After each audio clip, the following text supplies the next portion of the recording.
anak-anak ibu yang baik. Semoga kalian selalu dalam keadaan bahagia. Anak-anak, tahukah kalian bahwa bangsa Indonesia kaya dengan budaya? Aneka ragam budaya apa saja yang ada di Indonesia?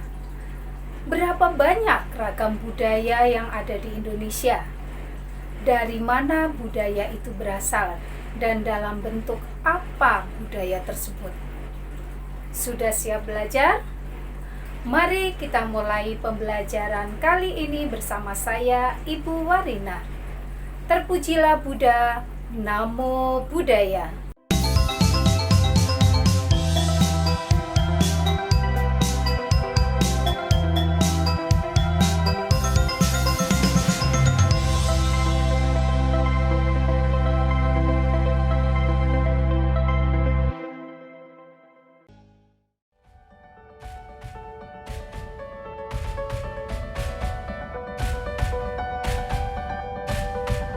Pengertian budaya.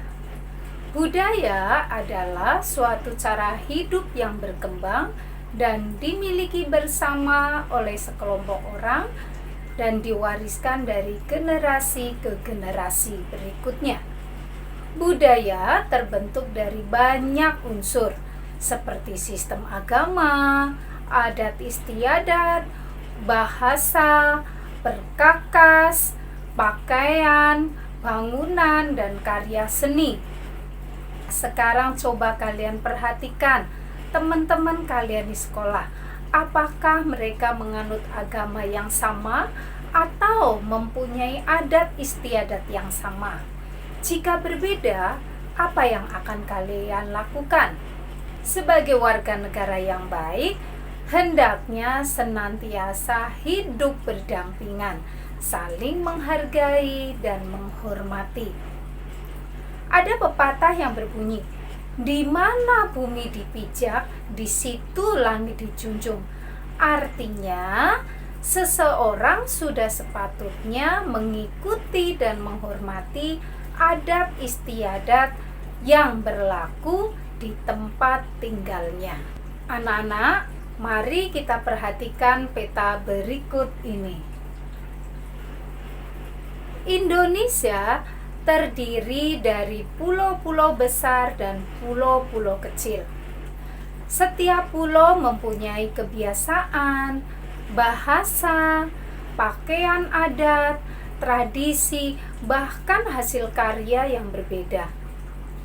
Masing-masing wilayah juga mempunyai kesepakatan terhadap kebiasaan yang dilakukan bersama sebagai suatu kebudayaan. Dan ini diwariskan dari generasi ke generasi berikutnya. Hal inilah yang membuat bangsa Indonesia kaya dengan budaya. Selanjutnya adalah bentuk budaya. Dilihat dari bentuknya, sebagai hasil karya, rasa, dan cipta masyarakat, budaya ada dua macam, yaitu budaya benda dan budaya non-benda. Budaya benda. Budaya benda merupakan hasil karya dalam bentuk benda yang dapat dilihat dengan mata dan diraba dengan tangan. Contohnya, tempat ibadah, candi, pagoda, seni patung, relief, atau lukisan pahatan pada batu dinding candi, kemudian prasasti, dan lain sebagainya. Demikian juga dalam agama Buddha, budaya benda bisa kita lihat di sekitar kita. Anak-anak, budaya benda apa saja yang pernah kalian lihat? Silakan tulis di dalam buku tulis kalian. Berikut ini adalah peninggalan agama Buddha yang termasuk dalam kategori budaya benda. 1. Arca emas. Arca emas ini merupakan peninggalan dari Kerajaan Mataram kuno yang dikenal dengan Kerajaan Mataram pertama Wangsa Sailendra. Kerajaan ini berdiri sekitar abad ke-8, yaitu kurang lebih pada tahun 775 sampai 850. Raja-raja yang memerintah pada waktu itu berasal dari Wangsa dinasti Sailendra. Mereka beragama Buddha. Yang kedua adalah sumber kerajaan Sriwijaya berupa prasasti dan berita Cina. Berikut ini contoh prasasti yang berasal dari dalam negeri, yaitu prasasti Talang Tuo yang ditulis pada tahun 684 Masehi dan prasasti Kedukan Bukit yang ditulis pada tahun 683 Masehi. Ketiga adalah arca Buddha dalam langgam Amarawati setinggi 2,77 meter ditemukan di situs Bukit Siguntang, Palembang, Sumatera Selatan. Arca ini berasal dari abad ke-7 sampai ke-8 Masehi. Keempat adalah arca Maitreya dari Komering, Sumatera Selatan. Ini juga merupakan seni kerajaan Sriwijaya sekitar abad 9 Masehi. 5 adalah model kapal Sriwijaya tahun 800-an Masehi. Kapal ini juga terpahat di dalam relief Candi Borobudur. Selanjutnya, budaya non-benda. Tahukah kalian apa yang dimaksud dengan budaya non-benda? Budaya non-benda adalah hasil karya yang tidak bisa dipegang.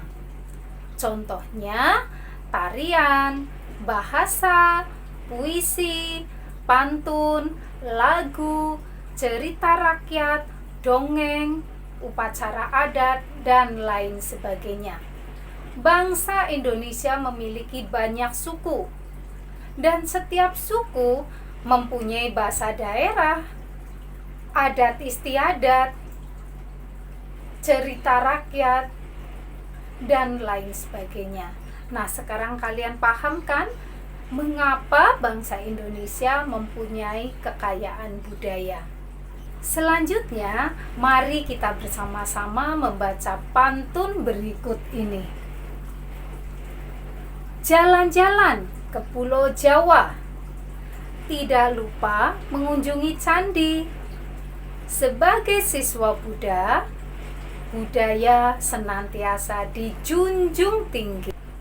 Berikut ini adalah wujud dari budaya non-benda di dalam agama Buddha. Pertama, Pindapata, yaitu tradisi yang dilakukan oleh para biku untuk menerima dana makan dari umat. Selanjutnya, Pradaksina, yaitu mengelilingi tempat suci sebanyak 3 kali searah jarum jam. Selanjutnya, Puja Bakti, yaitu menghormat kepada yang patut dipuja atau dihormat, yaitu Tiratana, Buddha, Dhamma, Sangha. Kemudian pemercikan Tirta Parita dan pelimpahan jasa. Kita hendaknya selalu melakukan pelimpahan jasa setelah melakukan jasa kebajikan kepada para leluhur dan kepada semua makhluk yang sedang membutuhkan. Demikian pembelajaran tentang aneka ragam budayaku, khususnya tentang budaya benda dan budaya non-benda. Simpulan pada pembelajaran kali ini bahwa kita sebagai warga negara dan umat Buddha yang baik hendaknya senantiasa menjunjung tinggi, menjaga, melestarikan budaya yang ada di sekitar kita, baik budaya benda maupun budaya non-benda. Ingat pepatah yang menyatakan bahwa di mana bumi dipijak, di situ langit dijunjung. Nah, kalian sudah memahami kan tentang budaya benda dan budaya non-benda? Kalau belum, silakan baca ulang materi dan tonton kembali videonya. Setelah itu, kerjakan aktivitas latihan dan penilaian.